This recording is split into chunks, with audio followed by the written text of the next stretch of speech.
সমৰীয়াবিলাকে শুনা নাই, ইজৰাইলবিলাকে শুনা নাই, কোনো কথা নুশুনে। কোনে শুনিলে?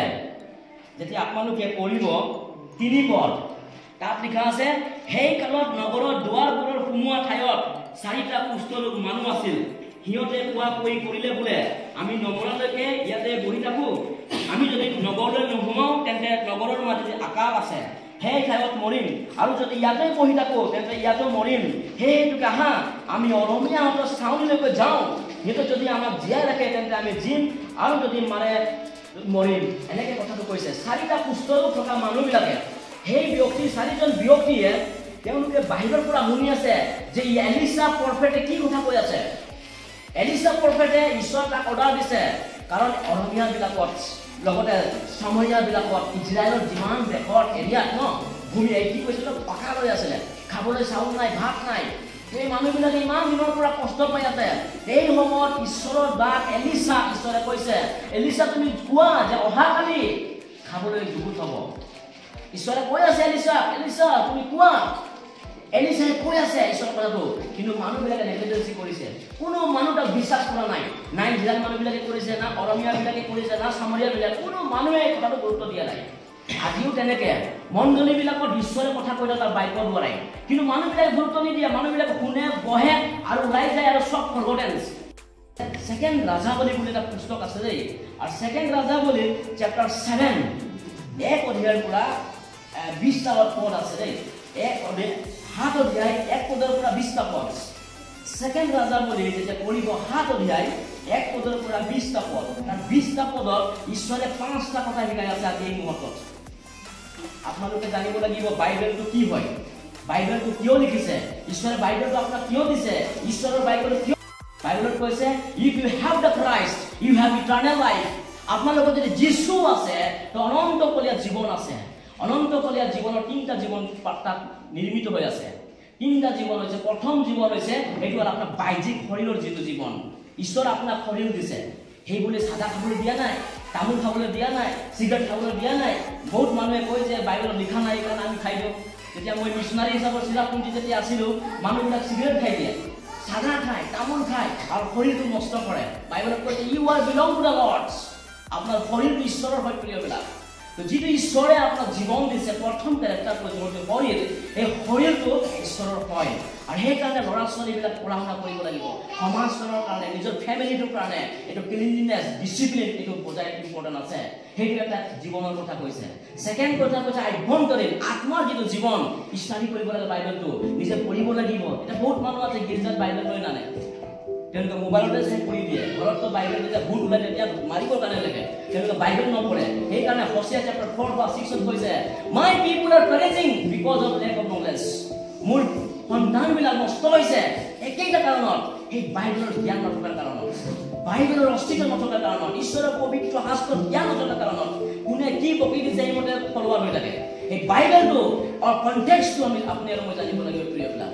আৰু 3টা যিটো জীৱন আছে, সেইটো যেতিয়া সৰুটো আমাক নিবলৈ আহিব গ্লৰিফাই কৰি। ঈশ্বৰে কৈছে ন, if you have a Christ you have everything, eternal life. এই শৰীৰ আপোনাৰ হয় প্ৰিয়বিলাক। এই শৰীৰটোক ডিচিপ্লিন মেইনটেনেন্স কৰাটো আপোনাৰ হয়। ল'ৰা ছোৱালী পঢ়া লিখা কোৱালিফাই কৰাটো আপোনাৰ দায়িত্ব হয়। সমাজখন, ফেমিলিখন মজবুত, ফাইনেন্সৰ পৰা মজবুত সবল কৰাটো আপোনাক ঈশ্বৰ দায়িত্ব দিছে। অকল গীৰ্জা আহি প্ৰাৰ্থনা কৰি আৰু গৈ গ'লে এনে যধে মধে জীৱনটো নষ্ট কৰিবলৈ কোৱা নাই। You have a plan, you have a purpose. ঈশ্বৰে কৈছে মই তোমাৰ ওপৰত পৰিকল্পনা ৰাখিছো। আমি ষ্টুডেণ্ট লাইফত যদি আমি নপঢ়ো, ল'ৰা ছোৱালী ইউথবিলাক যদি উল্টা পুল্টা কাম কৰে, বাইবেল নপঢ়ে, প্ৰাৰ্থনা নকৰে, নিজৰ জীৱন উৎসৰ্গিত নকৰে, how the holy God will bless? কেনেকৈ ভক্তিমান ঈশ্বৰে ব্লেছ কৰিব? কেতিয়াও কৰিব নোৱাৰে। সেইকাৰণে প্ৰিয়বিলাক, আপোনাৰ আৰু মোৰ জীৱনটো সমৰ্পণ কৰাটো ঈশ্বৰৰ দায়িত্ব, আপোনাৰ দায়িত্ব ঈশ্বৰৰ চৰণত। সেইটো ঈশ্বৰ শিকাই আছে। আহক আমি এটা চেপ্টাৰ লৈ চাম, এটা বাইবেল চেপ্টাৰ আছে। সেই চেপ্টাৰৰ পৰা আমাৰ হিন্দু পৰ্টেল বুলি এটা পুস্তক আছে, আপোনালোকৰ পৰা কোনোবাই পঢ়ি দিয়ক। হিন্দু পৰ্টেল 28 অধ্যায় আৰু 9 পদ, প্ৰভাৱ চেপ্টাৰ 28 ভাৰ্ছ 9। হিন্দু পৰ্টেল 28 অধ্যায় আৰু 9 পদ পঢ়ি দিয়কচোন, খুব ভাল।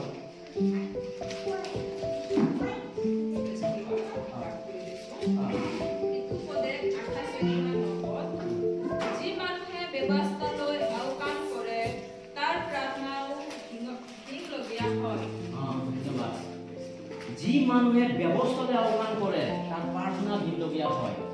প্ৰিয়বিলাক, এইটো বহুত গুৰুত্বপূৰ্ণ কথা ঈশ্বৰে আপোনালোকৰ লগত ক'ব খুজিছে। আজি আমি গীৰ্জালৈ আহোঁ, আমি প্ৰাৰ্থনালৈ আহোঁ, কিন্তু আমাৰ মনবিলাক ক'ৰবাত থাকে। আমি গীৰ্জাত বহি থাকোঁ, ঠিকে আছে, আমাৰ ফিজিকেল বডিটো ইয়াত আছে, কিন্তু আমাৰ আত্মাটো, আমাৰ মনটো ক'ৰবাত আছে। ঈশ্বৰে কৈছে ইংলিছত, if someone doesn't listen the scripture, even his prayer also an abomination. যিবিলাক ব্যক্তি ঈশ্বৰৰ বাক্যত গুৰুত্ব নিদিয়ে, ঈশ্বৰৰ কথালৈ মনোযোগ নকৰে, তেওঁলোকে 40 দিন প্ৰাৰ্থনা কৰিলেও ঈশ্বৰে কৈছে সাজ খাই নপেয়াৰ আই কাম দিয়ে। ঈশ্বৰে কৈছে মই তেনেকুৱা প্ৰাৰ্থনাবিলাকক নুশুনো বুলি কৈছে। আৰু সেয়েহে পবিত্ৰ শাস্ত্ৰ, পবিত্ৰ বাক্য ধ্যান কৰাটো, ঈশ্বৰৰ কথাটো শুনাটো বহুত ডাঙৰ প্ৰয়োজন হৈছে। মই আজি 25 years হৈ গ'ল, 2001 পৰা মই বহি থাকোঁ, আৰু মই দেখা পাইছোঁ আমাৰ নিজৰ মানুহবিলাকক। আমাৰ মানুহবিলাক সদায় খালি অন্যৰ গুণামত থাকে, দুখত থাকে, কষ্টত থাকে। মই প্ৰাৰ্থনা কৰি, ঈশ্বৰ আপুনিতো সৰ্বৰ ত্যাগ কৰি গোটেই মানৱক বচাবৰ কাৰণে আহিছে, আমাৰ মানুহবিলাকে দুখত কিয় থাকে? আমি যেতিয়া ইনভেষ্টিগেশ্যন কৰিছোঁ, যেতিয়া আমি পৰীক্ষা নিৰীক্ষা কৰিছোঁ, আমি দেখা পাইছোঁ যে মানুহবিলাক ঈশ্বৰৰ বাক্যৰ প্ৰতি অপমান কৰা হৈছে, অৱমাননা কৰা হৈছে, ঈশ্বৰৰ বাক্যক ৰেচপেক্ট নিদিয়ে, আৰু যাৰ কাৰণবশত ঈশ্বৰৰ আশীৰ্বাদবিলাক আমি দেখা নাপাওঁ। প্ৰিয়বিলাক, মই দুটা দেশত গৈছিলোঁ। এটা হৈছে চাউথ কোৰিয়া। আজি চাউথ কোৰিয়াত যেতিয়া মই গৈছোঁ, আপোনালোকে টিভি ইউটিউবত চাব পাৰিব। তাত কণ্টেক্সটো কি আছে? তাত মানুহবিলাকে 2 ঘণ্টা দেওবাৰ দিনলৈ বাইবেলটো আলোচনা কৰে। 2 ঘণ্টা আলোচনা কৰাৰ পাছত মানুহে গীত গান গায়, এনাউন্সমেণ্ট কৰে। আৰু যাৰ কাৰণবশত আজি ৱৰ্ল্ডৰ সবচে বেছি মিছনাৰী আৰু এভেঞ্জেলিষ্ট হৈছে চাউথ কোৰিয়া। আমেৰিকাতো নাই তেনেকে এভেঞ্জেলিষ্ট মিছনাৰী, ঈশ্বৰৰ গস্পেল দিবৰ কাৰণে, ভগৱানী দিবৰ কাৰণে। তাত 7টা ডাঙৰ ডাঙৰ গীৰ্জাঘৰ আছে।